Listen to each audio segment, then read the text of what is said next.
Now, Raiders taking on the Sharks. A lot said about the number 7s here and the pressure on them to deliver on the biggest stage. What's your take on this, Mick? I think there's a lot of excitement, obviously, coming towards that game. Sudden death, both sides. The Raiders having to fight back, obviously, after being minor premiers. And then, obviously, Cronulla sliding under the radar a bit, aren't they? And all of a sudden they've jumped the Roosters. And the moment they come onto the field, I think all eyes will be on both 7s and just how they handle the occasion. I think the benefit for... The benefit for Hynes at the moment is the form of Brayley and also having the form of Trindle alongside him. That's the challenge for Starling, because you don't want to heap that pressure on Weeks and you don't want it on Strange. They're kids, it's their first final series, as quality as they are, but you just get the feeling that there's a lot more pressure on Jamal Fogerty, being the minor premiers, the expectation we saw in the games recently, the minor premiership game in Mudgee where they were playing for first minor premierships in 1990. I felt nervous watching him at the back end of that game.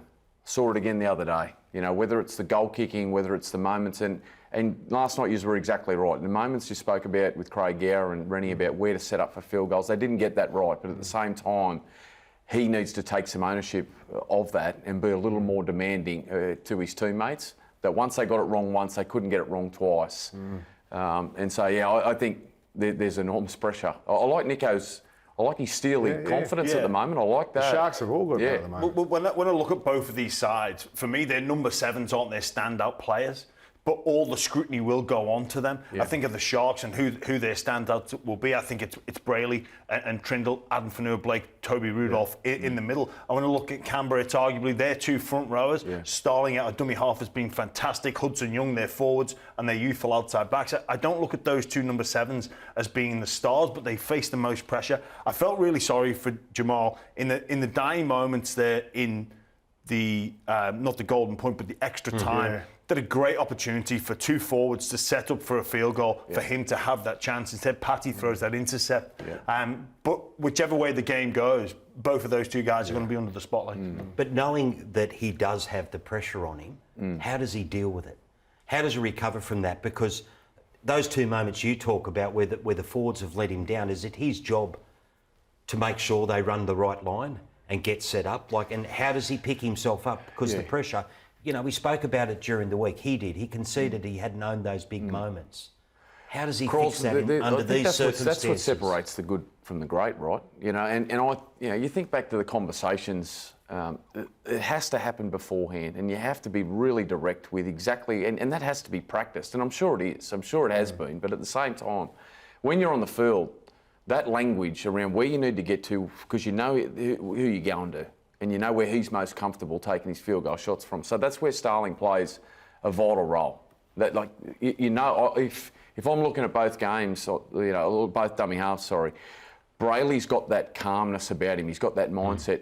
Tommy's electric and he's a great runner. But when it gets into that moment, he needs to think a little slower and just be able to think, right, where do I manipulate and move this ruck to set up Jamal for the kick? I think Brayley handles that. He understands that part of it really well because he's come through as that type of dummy half. But Starling's got it in him. Starling has got it in him. The other part of it, mate, is Maloney, for me, in 16, a standout moment, Darren Lockyer, in late 2000s. I remember Lockie behind the try line and there was there was chaos in a game. And that calmness in chaos from your elite playmakers sends a real confidence through the group. And Lockyer was almost like, get us to this position, I'll get it done. And he was playing on one leg at the time. He'd just come off an ACL. The other was Maloney in 16.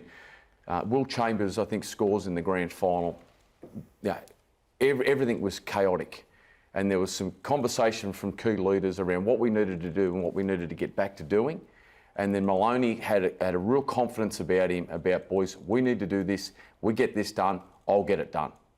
And that's what Jamal has to have. That's what Nico has to have. Because if you're looking across at the Penrith 7, he's getting it done. In extra time, Ricky Stewart actually made the call to swap Starling with Owen Patty and put him into the game. I think he wanted that fresh legs. I wonder if he had his time again, whether he'd revisit that, because that was that moment that I felt they could have set up for it. But for me, interesting predicament. Hynes, keep the momentum going. you know, for the Canberra Raiders and Jamal Fogerty, it's about deleting the memory of last Sunday afternoon. But that is the most difficult thing to do. You look at both teams, right? The Raiders, emotionally, they got to get back up after the heartbreak, which is, again, unprecedented what happened. They won the game nearly three times. For the Sharks, different. They've got form. Yeah. They do have that siege mentality at the moment. Do you like that? I do, because it's correct. They're right to have that. They'd won 7 of their last 8 games going into finals, and a lot of people, a lot of experts, most people who talk around the NRL thought they were making up the numbers, and it's disrespectful. And when you're in a dressing room and you've worked just as hard in the pre-season, you've found form to finish the season off, and you don't get that respect, well, for me, I know I'd take that personally. In fact, it's happened, Mick. You know, you and I were both at the Dogs in 14, where we limped into finals. We were going down to play the Melbourne Storm, and it was a matter of literally, well, make sure you pack your dress-up gear, because you're going to need it 24 hours later.